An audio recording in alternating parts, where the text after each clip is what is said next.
چند ایک چیزیں ایسی ہیں جو محرم میں غلط مشہور ہیں، اس کی اصلاح بہت ضروری ہے اور ہمیں اس کو اچھی طرح غور و فکر کرنا چاہیے، سوچنا چاہیے، سمجھنا چاہیے۔ نمبر ایک تو محرم کے بارے میں معروف اور مشہور ہے کہ جی محرم میں نکاح نہ کریں۔ کیوں نہ کریں؟ کہ یہ غم کا مہینہ ہے۔ بھائی حضرت حسین شہید ہوئے ہیں، شہادت ہے، اور مسلمان شہادت پہ غم نہیں کرتا، شہادت پہ مسرت کرتا ہے۔ حضرت عمر بن خطاب رضی اللہ تعالیٰ عنہ یکم محرم کو شہید ہوئے ہیں، اور شہادت مسلمان کے لیے اعزاز ہے۔ یہ بات الگ ہے کہ ظلماً قتل ہوئے، اس کا دکھ ہے، ظلماً قتل ہونے کا افسوس ہے، لیکن شہادت کی تو خوشی ہوتی ہے۔ تو یہ معروف مشہور کر دینا کہ جی نکاح نہ کریں، محرم میں نکاح منحوس ہوتا ہے، یہ غم کے دن ہیں، یہ بالکل غلط ہے۔ خود رسول اکرم صلی اللہ علیہ وسلم کا جو سب سے پہلے نکاح حضرت خدیجہ رضی اللہ تعالی عنہا سے ہوا، یہ محرم اور 10 محرم کو ہوا ہے۔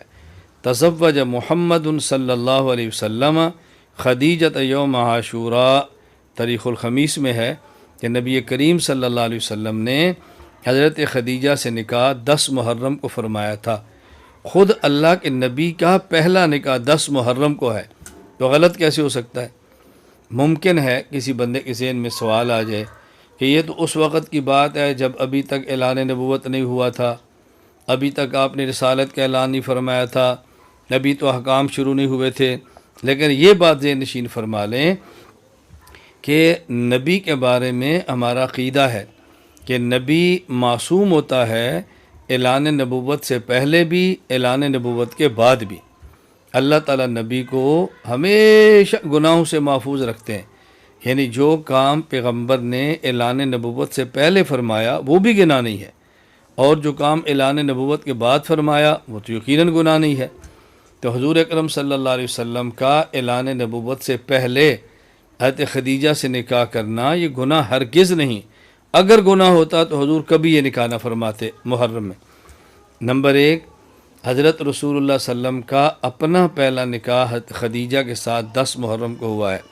نمبر 2، رسول اکرم صلی اللہ علیہ وسلم کی زوجہ مطہرہ ام المومنین حضرت صفیہ رضی اللہ تعالی عنہا، ان کے ساتھ بھی آپ کا نکاح محرم میں ہوا ہے۔ جنگ خیبر یہ محرم الحرام سن 7 ہجری میں ہوئی، اور اسی میں رسول اکرم صلی اللہ علیہ وسلم کا حضرت صفیہ رضی اللہ تعالیٰ عنہ سے نکاح ہوا۔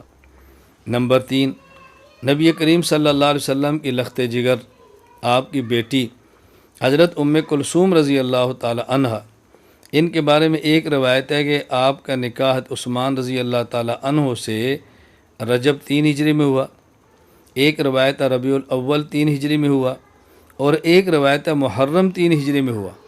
تو نبی پاک صلی اللہ علیہ وسلم کی بیٹی ام کلثوم کے بارے میں بھی ایک روایت ہے کہ آپ کا نکاح محرم 3 ہجری میں ہوا۔ نمبر 4، حضور اکرم صلی اللہ علیہ وسلم کی بیٹی حضرت فاطمہ الزہرا رضی اللہ تعالی عنہا کا نکاح حضرت علی رضی اللہ تعالیٰ عنہ کے ساتھ ہوا۔ اس میں بھی 2 روایتیں ہیں، ایک روایت ہے رجب 2 ہجری اور ایک روایت ہے محرم 2 ہجری۔ تو پیغمبر پاک صلی اللہ علیہ وسلم کا پہلا نکاح حضرت خدیجہ سے 10 محرم کو، حضرت صفیہ سے محرم 7 ہجری کو، آپ کی بیٹی ام کلثوم کا نکاح ایک روایت کے مطابق محرم 3 ہجری کو، آپ کی بیٹی حضرت فاطمہ کا نکاح ایک روایت کے مطابق محرم سن 2 ہجری کو۔ تو یہ اگر گناہ ہوتا تو ایسے نکاح کیوں ہوتے؟ اس لیے یہ ذہن غلط ہے کہ محرم میں نکاح نہیں کرنا چاہیے۔ نکاح کے لیے بنیادی چیز کیا ہے کہ خود اللہ کے نبی کا ارشاد ہے کہ جب جنازہ تیار ہو جائے تو پڑھانے میں تاخیر نہ کرو، تدفین کرو۔ اسی طرح جب بچی کا مناسب رشتہ مل جائے تو پھر نکاح میں تاخیر نہ کرو، ان کا نکاح فوراً کرو۔ تو اللہ کے نبی صلی اللہ علیہ وسلم نے نکاح جلدی کرنے کی ترغیب دی ہے، اس لیے محرم کی وجہ سے اس کو مؤخر کرنا یہ ٹھیک نہیں اور یہ مناسب نہیں۔ تو محرم کے بارے میں نمبر 1، یہ جو مشہور نکاح نہیں کرنا چاہیے غلط ہے، نکاح کرنا چاہیے۔ جس وقت میں اور جس دور میں بعض جائز چیزوں کو لوگ ناجائز سمجھیں، اس دور میں اس جائز چیز کو رواج دینا چاہیے اور عمل کے ساتھ یہ باتیں ثابت کرنی چاہیے تاکہ پتہ چلے کہ یہ لوگوں میں بات غلط مشہور ہے۔